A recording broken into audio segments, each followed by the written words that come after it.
Well, Happy New Year. 1st of January 2020. And yeah, back on YouTube. I had a pretty serious motorbike accident on an adventure ride back in 19th of January last year, 2019. And I'll just get in the car. Come on, doggies, in the car. And yeah, pretty serious injury. Smashed the top of my tibia off my left leg, and also smashed the ball off the top of my left shoulder. So yeah, it's been a long year actually. Anyway,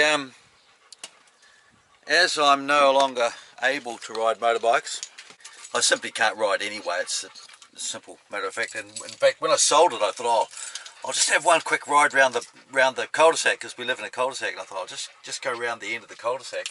And you know, psychologically, I just could not get on the bloody thing, and my leg was a bit sore. But physically, I could have done it, but I couldn't. I just couldn't ride it. So anyway, the new owner hopped on and he rode it off into the sunset, and that was the end of that. So anyway, now to satisfy my so hang on, turn the radio off. To satisfy my need for machinery, I bought myself a 1999 Range Rover, and this we're in the Rangy now.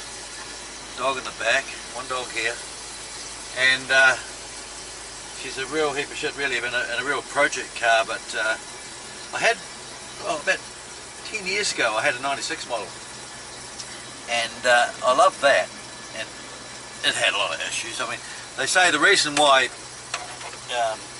there's a model of Range Rover called the Vogue, the Range Rover Vogue, and the reason why they called it Vogue was that the Range Rovers got more issues than Vogue.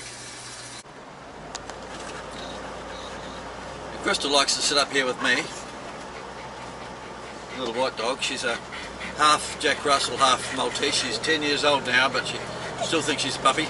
And Benji's in the back there. He's a half lab, half boxer. Mad as a box of frogs. But he's 5 now, and he's starting to calm down a wee bit. So that's where we're going.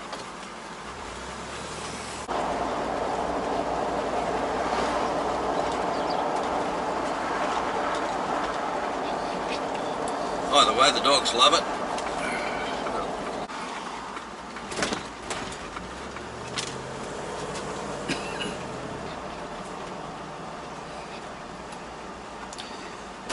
Let me see, quite a few vehicles here in the car park, not as many as last night. It's right on low tide now. I think we'll drive onto the beach just to show where we go. I'll just turn the camera around.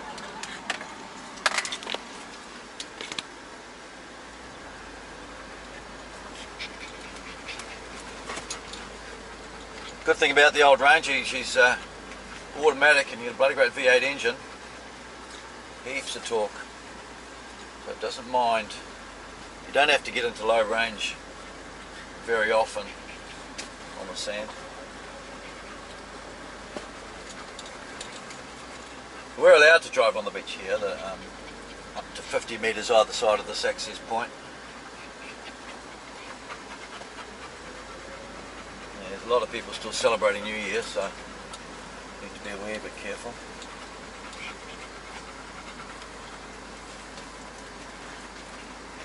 We'll just go down here, park up on it. Tide's coming in, so we're a bit careful. Where we stop, this will do. So, this is our beach.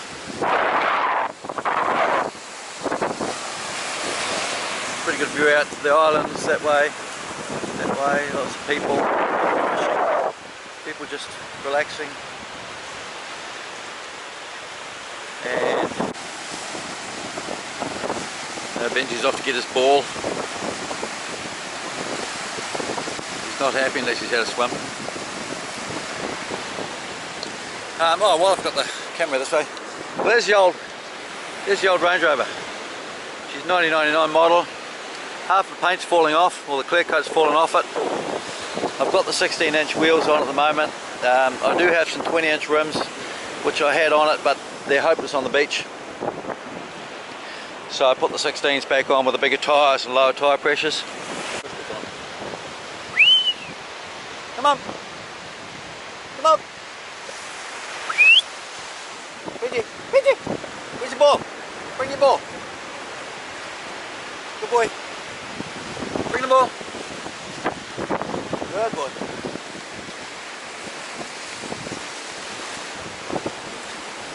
So, getting back to my story, yeah, had a nasty accident. It was on an adventure ride, 19th of Jan, and I was riding in a group, 45 bikes, and I was towards the back of the group, and we weren't using GPS navigation. The organiser on this particular ride preferred to use paper maps, like they do in the Dakar Rally, a moving map, except ours were homemade, and we had to wind them on by hand.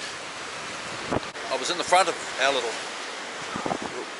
the group I was in was towards the back of the main group, and I was in the front, roaring along. Now I got a bit lost, so I stopped on the side of the road and consulted my map, and in the meantime 2 other riders got in front of me. Anyway, I took off after them and thinking, oh yeah, I'll catch up to those buggers. And they just sped round a left-hand turn, and I came round the left-hand corner. It was a blind corner, and I just chose that moment stupidly to look down at my map.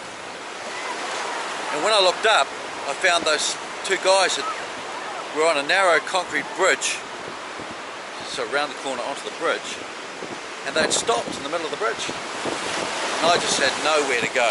I'd already wasted 10 metres looking down and not watching where I was going. By the time I looked up and saw them, I was about 5 metres behind them, doing about, I don't know, 30 kilometres an hour I suppose, something like that. Slammed on the brakes, but back wheel locked up. And by the time I got onto the front brake, it was too late, because I was just panicked, of course. And I thought there's a gap between them, so I tried to go between the 2 of them. Almost made it, but the trouble is my handlebars clipped their handlebars because they were side by side, and they sort of fell outward towards the outside of the bridge on each side, leant against the rails, so they weren't harmed at all. Now, I don't really know what happened after that, but I was conscious during the whole thing. But I finished up somersaulting a few times and must have gone over the handlebars. And when I stopped rolling, my arm was sort of felt like it was a few metres away and at a funny angle. And I looked down at my leg and I bugger me, my leg's gone as well. And it was sort of folded round at a weird angle and felt like it was not attached to me, which it wasn't. Yeah, spent an hour lying on the bridge waiting for the rescue helicopter. Luckily the organiser had a sat phone and was able to give them the exact coordinates, so it still took an hour for the helicopter to get there. But then it took another hour for the paramedics to stabilise me and what have you and sort the pain out. One of the good things about the whole experience was that there were 3 doctors in the group that I was riding in. One was an orthopaedic surgeon, one was an anaesthetist, and the other was an ordinary doctor. So between the 3 of them, they checked all my bones, my hips, my back, and when the paramedic arrived, he wasn't sure how much keratin to give me and how much other anaesthetic to give me, but the anaesthetist sorted that out. And so between the 3 of them, they got me into the rescue helicopter and off I went to hospital. I was in hospital for a month, had 3 separate surgeries on my leg, 2 surgeries on my arm, but they got it straightened out. And then since then it was, I had about 3 or 4 months in a wheelchair. Then I was hobbling around on crutches for another couple of months. And then I was able to walk after that, not very well, but still could walk. So then it's just been physio. But the issue I've got now is that my arm's healed up pretty well. I've got limited range of movement. I can only lift it that high, on the side, out to the side. Can't go back much further than that. Go out to the front about that far. I can't lift it up. That's improving slowly. So now what I've got, the bone in my arm is fully healed, but my leg hasn't healed up, and I'll just show it to you. There it is there. That scar goes down, there's a big plate that goes down that side, there's another big plate that goes down through there, and then there's plates across the top. And the top of my tibia was completely shattered, so that to rebuild that with cadaver bone and bone grafts. And on my last x-ray a month ago, there was still lots of shady bits in between where the bone should be. But the bone is slowly starting to fill in, but it's not solid enough to take the weight yet. But in 2 weeks' time, the surgeon wants to do a CT scan, so that'll be the 14th of January this year. And then he's going to make a decision whether he can start removing the plates to get the bone stronger. And once the bone is sufficiently strong without the support of the plates, then I'll be able to have a total knee replacement. There's a boat parked on the beach here. I'll just show you what that looks like. You see it? Big balloon tyres. Looks like it's self-propelled trailer. A self-propelled boat, actually. It's not a trailer at all. It's a boat with wheels.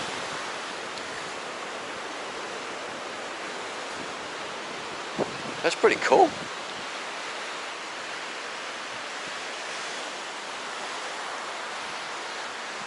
Looks like a hydraulic motor on the front.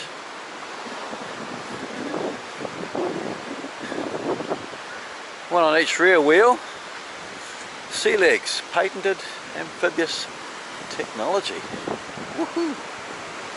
Wow, I want one of those. Wheels obviously fold up at the back. I'm not quite sure what happens to the front wheel. It must fold up somehow. 200 horse motor. Oh, look at that. I wonder how much one of those things costs. Right, so that brings me up to date with the reason why I no longer ride adventure motorbikes. But I can't. I thought I'd go for a swim in the ocean yesterday because I threw the ball out a bit far from the dog and he lost sight of it, so I had to go in and get it. I thought, yeah, it looks like this. Like, it looked just like that. Maybe the waves were a little bit bigger. And yeah, nearly killed me. Just with the currents. You see, it's quite calm just here, but where I went in was a little bit, there were a few eddies and currents and very uneven surface on the bottom, and kept falling in the holes and falling over, and it twisted my knee and hurt like hell. So I'm not doing that again. So yeah, even if I wanted to ride a motorbike again, I don't think I could. Anyway, I bought this old Range Rover because I do like them. They're a real challenge. They're the most frustrating vehicle you could ever own. Nothing ever works properly on them. It was cheap because it's in pretty poor condition. It's got a good engine in it though. And the air suspension had been converted to steel springs, which was, I was a bit disappointed, but now I've got used to it, I don't really mind. There's the coil springs have got some advantages, particularly for off-road. Not many other advantages really. No, it's not as comfortable as the air suspension, but that doesn't matter. It's a heap of shit anyway, and I don't use it as like an everyday driver. To me, it's just a hobby. And yeah, I just like fiddling around with it.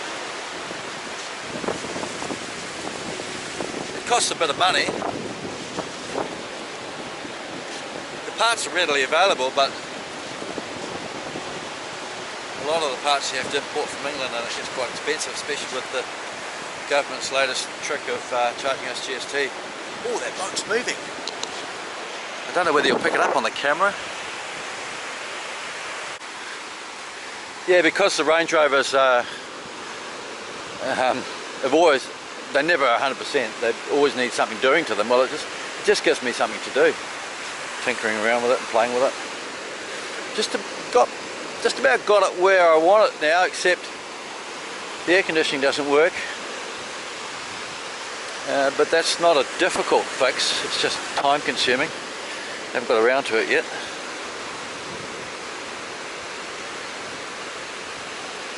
And what else is wrong with it? The brake accumulator is on its way out. Repaint and the headlining shot on it, sagging down. And the upholstery's leather is starting to come apart in a few places. But I don't care, for me it's just a beach truck. And I'll use it for going camping. One of the things I enjoyed about adventure bike riding was the camping side of it, so I can still do that. Looks like they're taking that boat away. Look at the sun. Sunset looks awesome. Very orangey, reddy orange. I think a lot of that is due to the forest fires in Australia, believe it or not. The smoke is blown across the Tasman and is affecting our atmosphere here. Looks cool though. One of the reasons I love these old things is the big V8 engine they've got in them. It's a 4.6 litre fuel injected engine, V8, and I just love it. It's a thirsty old thing, but I still just love it. Right, open that up. Another thing that happens to these vehicles once they get to this age is, up you get. Now where's your ball? Because you're hopeless.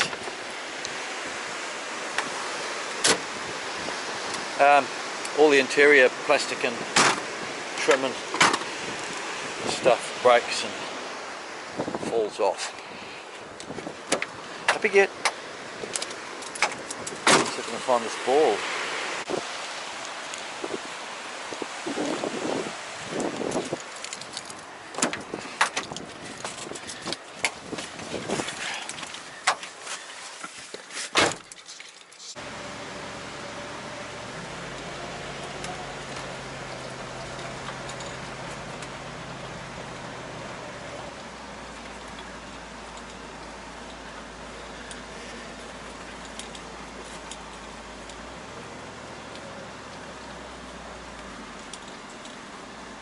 Where that bloody boat went?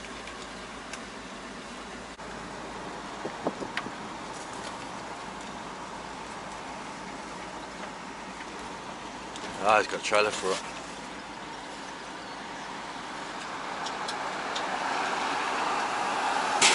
It drives itself onto its own trailer.